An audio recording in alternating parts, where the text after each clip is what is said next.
Hi guys, and welcome to another Guild Wars 2 lore blog video. So the footage in the background for this video isn't actually one of the Guild Wars 1 challenge missions. That's because I've had like a week off where I've literally done nothing and I've been nice and lazy and awesome. And so I never actually sort of prepared to go out with you guys and do one of the challenge missions. That will be happening in the future, but for the meantime, since I got permission a while ago to use some Guild Wars 2 footage from Guild Wars 2 Guru or Curse, since I've got that permission, I figured, you know what, why don't I just use it here? And next video, I promise in the next lore blog we'll do another challenge mission. I want to do the Berea seabed, so yeah, expect that sometime soon. But yeah, hi, I haven't done a video for a little while. In fact, we started Asura Week a while ago, but we're continuing on. This one for Asura Week is literally just a story. So if I ever felt a bit cheap reading out blogs and then sort of commenting on what they've got to say, I'll probably feel quite cheap on this one as well, because this is like literally, I haven't actually been commenting on what's been going on other sort of story sections of other blog posts, but since this one's pretty much entirely a story, I'll try and, as I go through, I haven't read it for a while, I'm going to sort of do kind of like what we did with the Jotun, where I read it through again and sort of remember what's going on. I guess where it feels natural and nice, maybe I'll stop and be like, oh hey, yeah, I quite like what they're talking about here. This is quite an interesting story. When they were first developing the races, I think it will actually explain it at the start of the blog post, but when they were first developing the races, they kind of wrote these stories up for them, and as time went on, those stories became irrelevant as lore was refined and changed. However, with the Asura, things stayed the same, so we kind of got two stories with Asura Week, I believe, and this was the first one. It was pretty much a blog post entirely devoted to this story. And it's quite a long story as well. It's quite weird because I quite like the idea that there are lots of stories like this at ArenaNet, but they never publish them, and it doesn't look like they're going to come across in-game, unless they're sort of the in-game novels become like that. But so far, all we've seen the novels being are like skill book challenges, and they have like 3 paragraphs worth of information, nothing like what we're about to read here. But yeah, okay, so this is a story by Jeff Grubb, or at least the blog post was posted by Jeff Grubb, called Mr. Sparkles, A Tale of the Asura. Okay, so they open up with a paragraph called, Here's the story behind the story. Fans have seen a lot of concept art. This is a concept story, written 4 years ago now, when we were exploring what the Guild Wars 2 characters were like. Many of those concept stories are no longer applicable, but this one, about an Asuran artificer and his Sylvari assistant, has hung on. There's just one change we made. Originally, the Asura's name was Gix. He was going to be the iconic Asura, before we replaced him with Zodja. But we took that name for the leader of the Dermond Priory. Short of that name change, the story stands as written in 2008. So why is the tale important? It tells the hidden story of Mr. Sparkles. This character will pop up again later in our tale, but that's a story for another day. I'd forgotten that they mentioned that. Alright, so this is going to be relevant to, I don't know, something in-game later on. And yeah, they just jump straight into it, guys. They're really, really long. There's some concept art here. I probably will have thrown some up already on the screen there and pissed off everyone watching this who just wants to see the Guild Wars 2 footage. But we will be doing it. There's like some pictures of the actual characters and stuff here, so it should be quite cool. But yeah, let's just barrel on with this. Flummox, are you awake? Said Sarab. Do I look awake? Said the Asura, popping open one eye. The male Sylvari watched the artificer sternly, as if suspecting a trap. At last he nodded. Yes. Then I must be awake. Flummox let out a deep, frustrated sigh. Why aren't we moving? There's a problem.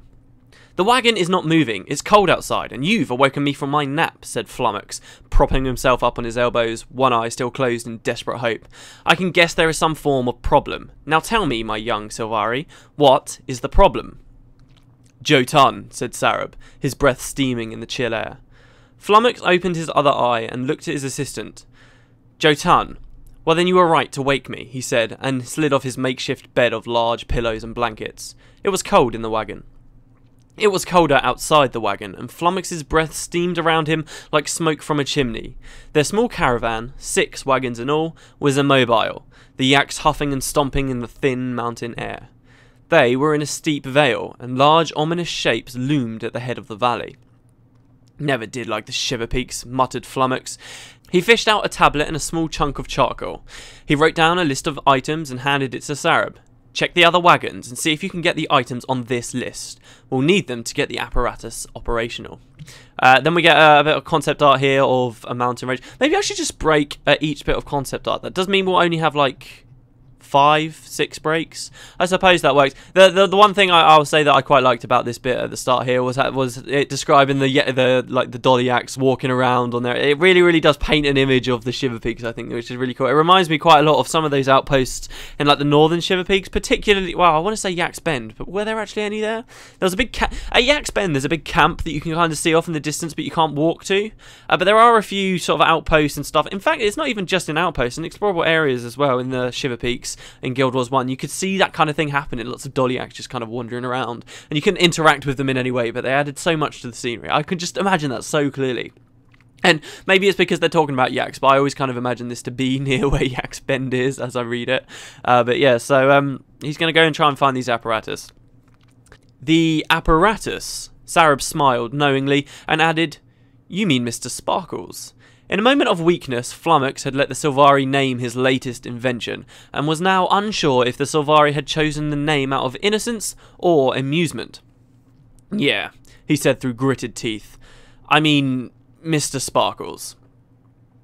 Sarah began checking with the other wagon drivers, while Flummox stomped forward on his fur-lined boots. He met the caravan leader about halfway to the front, flanked by the train's only 2 guards. Suspicious, nervous humans from Kryta. The caravan leader was human as well. He had a warm, buttery skin and was sweating the way humans do when they're nervous, regardless of the temperature. The human began.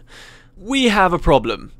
"We have Jotun," answered Flummox. "I know. Since when is that a problem?" "They're making demands," burbled the human, "and we're not in any real position to refuse them." Flummox made a mental census of the caravan. His own wagon being driven by Sarab, 2 wagon loads of shoes from Ascalon with disinterested drivers, a furtive rare commodities trader with what looked like a stone coffin in the bed of his wagon, a refugee family fleeing the Char about 2 centuries too late, and the caravan master's own wagon, complete with his accountant and 2 guards. Flummox weighed the relative intelligence of the various members of his involuntary company and sighed. This group would feel threatened by a band of voracious rabbits, so the lesser giants of the Shiver Peaks would definitely be a bad thing. "Is your accountant around?" he asked. "He's being bandaged up," said the human. "The Jotun leader tried to eat him." "Which is why you're not talking to the Jotun yourself, I suppose," said Flummox. The human made soft, bubbly noises, and Flummox sighed, then stomped around him and headed for the Jotun. The Jotun was a huge, corpulent beast, its heavy belt hanging over a woven belt, holding up a leather kilt of unknown provenance. It was less akin to the giants, and it towered over its surroundings, the muscles beneath its ruddy flesh bunching and spasming in the cold. It was generally humanoid, but its face was an abomination, a twisting of facial features dominated by a sharp-toothed, drooling, underslung jaw. Flummox stomped up to the beast. Behind the Jotun, in the swirling snow beyond the end of the steep valley, he could see large shadowy shapes hunched over. Other Jotun, kin or merely minions, trying to be sneaky. "Who you?" said the Jotun, its voice reminding Flummox of the slush at the bottom of a mixer. "The new negotiator," said Flummox. "I understand you ate the last one." The Jotun blinked at him and sounded almost hurt. "Only a little. We want toll." "I'll stay out of arm's reach if you don't mind," said Flummox. "What do you want? Food? Gold? Paper lanterns?" "Wagons," slurred the giant kin. "Everything?" said Flummox, his revulsion only partly theatrical. "You don't understand how highway robbery works. If you take everything, there isn't anything left for the next band of sentient eating Jotun to demand." The Jotun stood there, his lower jaw opening and closing in what passed for Jotun thought. "Toll! Leave wagons. You can go." Alright, then we get a picture. I feel like my my Flummox voice might be just slightly annoying. If it is, I've started it now, so I'm going to stick with it. So yeah. There were a couple of things here I quite liked. I liked the Asura making the comment on humans sweating when they get nervous. That's cool. That's like the little details. It's like, oh, so Asura don't sweat when they get nervous. That's really, really awesome. You know, little things like that kind of help to make the races feel distinct. There was another thing I quite liked as well. About the Jotun's jaw here, the description here. They said that this was an old story, right? Well, if you go back to Guild Wars 1 and look at the Jotun, they looked terrifying. Their mouths are like like insect mouths. They got weird pincer things, like four, you know, like elites on Halo. They're like that, but like way longer. It's disgusting. They had horrible jaws. I actually remember, I think people were complaining because that's been changed now in Guild Wars 2, but because the story's quite old, I think that maybe they were still describing the Jotun like that, having those kind of distinctive jaws, right? It doesn't quite explain it like that. Maybe they decided they didn't want the Jotun of Guild Wars 2 to have jaws like that from the off. But it is quite interesting to think of how their jaws have changed, and that the story actually does mention that as a distinctive feature of Jotun. Even though now I think they just kind of have normal jaws, really. I mean, they might be kind of quite hulking and big now, but, you know, it describes it here as underslung. That doesn't quite cover what they were in Guild Wars 1. But yeah, I might throw a picture up of that because that could be quite cool, just so that you guys can see. They really were quite disgusting.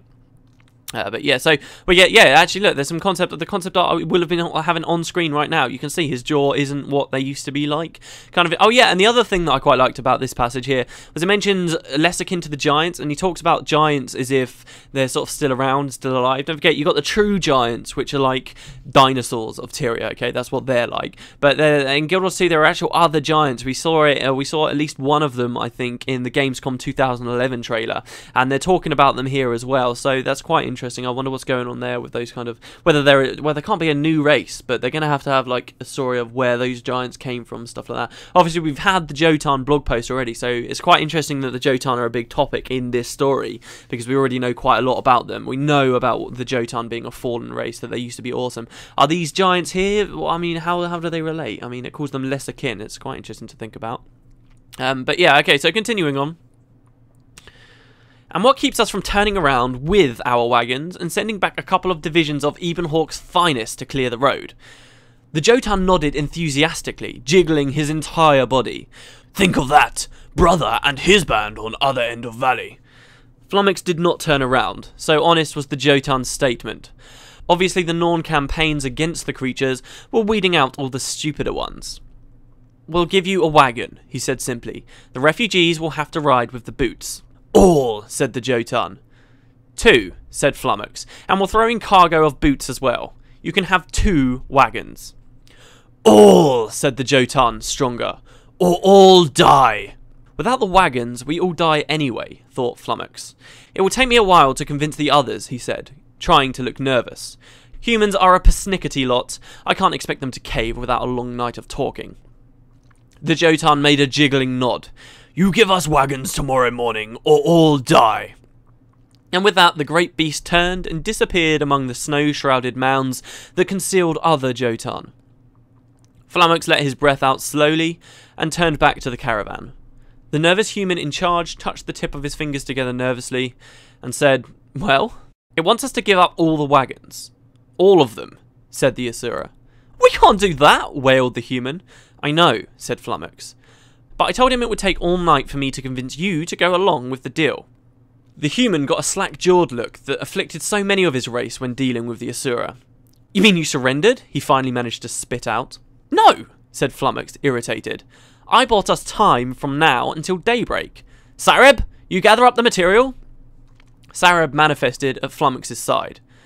Leather from the shoes was easy, some chemicals from the caravan's medicine stores, human blood from the wounded accountant's bandages, an iron pot from the refugees, grave dirt. How did you know the rare goods dealer had grave dirt? The rare goods dealer screams, Necromancer. He's moving a crypt out of Ascalon, likely purchased from Char tomb raiders. I'd be surprised if he didn't have a couple of Asuran skeletons and shrunken Sylvari heads packed away somewhere on that wagon. Sareb visibly shuddered, and Flummox added, Not that we need them for this, but the addition did not seem to make the Sylvari feel better. And the last item? Flummox asked. There is a problem, said Sareb. Flummox cocked his head. Another problem? She is willing to give it up, said Sareb. And you said? Flummox raised an eyebrow. I was stern and forceful, as you have suggested in the past, said Sareb proudly. Then he shrugged. No luck. Flummox let out a sigh that seemed larger than himself. Oh, for Vex's sake, he said, and padded off towards the refugees. The refugee in question was young. At least Flummox assumed she was young because of her slender form and smooth skin. Within the Eternal Alchemy, humans had the greatest range of variations on the basic theme. It was as if their gods had not settled on their final form and kept changing their minds. Shows what happens when you do things by committee. It was hard to believe that the sweating caravan leader and this frail, almost Sylvari looking thing were members of the same species. She was seated at the back of her wagon, lost in thought. Held against her, tight in her hand, was a bag hanging from a tether around her graceful throat. Flummox moved into her field of vision, had she been looking at anything, and began without preamble. "I understand you want to kill us all," he said. The human blinked in the way humans do when their brains start functioning again. "Pardon?" she said. "In case you've not noticed," said Flummox, "we are not moving. We are not moving because we have been set upon by Jotun bandits who want to take everything we have, including your wagon, and leave us stranded in the snow. I know of a way by which we can defeat these giants, but I need certain key materials from the others of this caravan. That includes the item you are carrying in that bag. You don't want to provide it, so I must assume you want me and everyone else dead. So tell me, what did we do to earn your eternal ire?" The human blinked again and said, "You know about the cameo? Everyone in the caravan knows about it, since you take it out every night by the campfire and sigh over it for 5 minutes, 7 at most, before putting it back in its bag," said Flummox, holding out a hand. "I need it. Give it here." "Why?" she asked, the muscles in her hand tightening around the bag. Flummox used his talking to humans voice. "You no give me, Jotun smash us. Understand?" Okay, then we get a bit of concept art there. I guess that's him. Is that Flummox? Oh, well, I don't know. Maybe it's just concept art of an Asura that they found, and they were like, yeah, that could be Flummox. There you go. Boom, there you go. That's kind of how I imagine him to look, though, now. I guess the fact that the background of that bit of concept art, because it's not a snowy mountain, it kind of feels a little bit out of place, but yeah, there's that. I don't know, what was really awesome here, I quite liked how he was like, oh, for Vec's sake. I swear, my favourite parts of playing Guild Wars 2 are going to be the little references back to Guild Wars 1. That's just going to be where it's awesome. That's going to be the bit that I like the most. So, yeah, I mean, that would be nice if we hear a lot of Asura saying stuff like that. Or Norn talking about Jorah, for instance, stuff like that, because they're, like, seen as the heroes. It would be nice to know what the Asura actually think of Vec 250 years in the future, like what specifically it was that he did. Because if you think about the actual storyline of this, all the Tarnished Coast stuff, Vec didn't do anything on his own. It was more bringing together a crew of Asura, powerful Asura. You had Ula and Gad and so forth. Them all together developed the golems to help things. I don't know. What do they think Vec did? Maybe he did something after the Years of Eye of the North. We don't know, really, do we? But he certainly didn't mention anything at Gwen and Kieran's wedding. So, I mean, maybe it happens even later than that. I mean, do we even know how long Asura lived for? I mean, I'm not 100% sure. But anyway, yeah, so we'll continue on. We've got, what, 2 more sections to go now? I'm remembering a lot more of this story now as I go through it, so I think this has got quite a good end. So, the human hesitated for a moment, and Flummox let his features soften. "I understand. It probably holds dear memories of your lost home. But I have to point out that if the Jotun kill us all, which is their plan, I believe, even if we give them the wagons, then all our memories will be lost. Yours is a sacrifice, but a smaller one in the bigger picture." Flummox managed to smile in what he thought was a warm and engaging manner. It must have worked, for the young human opened the bag and produced a cameo, an ivory carving of a lovely woman wearing older fashions set against a circular block of black jet. "My mother," she began. Flummox nodded. "I understand, and I appreciate your sacrifice. It will not be for naught, and I shall have my assistant protect it with his life." And, not waiting for her to respond, Flummox spun on his heels and padded back to his wagon. I love the way they say padded, that's so cool. Like, oh, jeez, I could so imagine an Asura walking like that.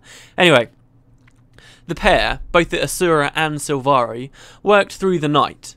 The shoe drivers provided a lantern, and Flummox insisted that no one bother them. Now, the other members of the caravan watched in the distance while the Asura prepared a noxious mixture that glowed green from the iron pot. Flummox rendered the shoes in the pot, added the bloody bandages and the caravan's medicine, and reduced the whole mass to a thick, sticky syrup. He pulled the pot from the heat and poured it out on a board, like taffy, while Sarab refilled the pot with oil from Flummox's own stores.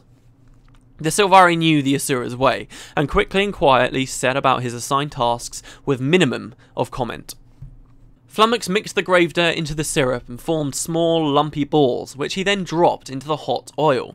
The balls sizzled and cracked, but after a few moments, they bobbed to the surface, shrunken now, their sides smooth and crystalline. Sarab let out a slow whistle. "Whew, instant gemstones," he said.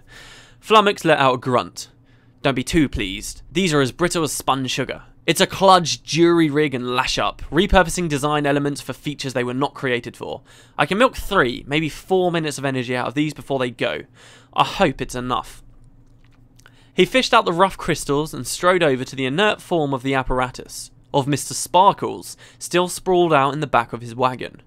With a chisel, he began gouging the soft iron seals around the main enchantment emitter and slid the crystals into the jagged holes, packing them in place with the remainder of the damp grave dirt. "There," said Flummox. "It should work. Maybe. Don't stand too close to it when you start it up, though." Sareb looked at the device approvingly. "What about the jewellery?"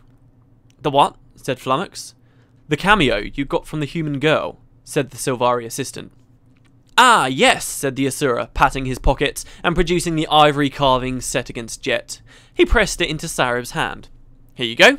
Hold on to it, and guard it with your life." "But if you didn't need it," said Sareb, "why did we take it?" "Because," Flummox looked up at the Sylvari, "even if this works, it's going to screw up the Ethernators something fierce, and probably fry out the abjuration circuits.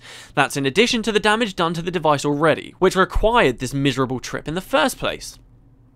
"So you need the cameo?" questioned the Sylvari, frowning slightly, seeing where this was going. "So we have some money ready when we reach Lion's Arch," said Flummox. "So you lied," said Sareb, looking at the cameo in the same sad way the human girl had done. "A small deception for the greater good," said Flummox. "You should try it sometime. In the meantime, keep hold of it. I want to be able to tell the human that I no longer have it, and tell the truth." Sareb's slender fingers closed around the cameo. "I will keep it safe," he said flatly. The pair continued their work through the night, and with the morning's dawn, a haggard Flummox stomped out to meet the Jotun leader. The Jotun had obviously spent the previous evening discussing the proper way to make an Asura aperitif, and the lead Jotun was practically salivating. "So," said the Jotun, "you give us wagons?" "We have spent the evening in discussions and determined that it would not be in our best interests to acquiesce to your demands at the present time," said Flummox. "What?" said the giant. "No," translated the Asura, "we want to keep our wagons." The Jotun smiled. A terrible thing to see in a creature with such a prodigious lower jaw. "Then you all die," he said, "starting with Negotiator." Flummox took a step back and smiled, speaking quickly. "I thought as much, so I have resigned as Negotiator. My replacement should be along—" He checked the chronometer hanging from his belt and hoped that Sareb had gotten the damn thing started up correctly. "Right about now." Oh, dun dun. Okay, then we get another little screenshot. I don't know what to say anymore, really. I'm just enjoying the story. We've got some concept art there of... It's just a bit of Golem concept art. I mean, are we to assume this is Mr. Sparkles?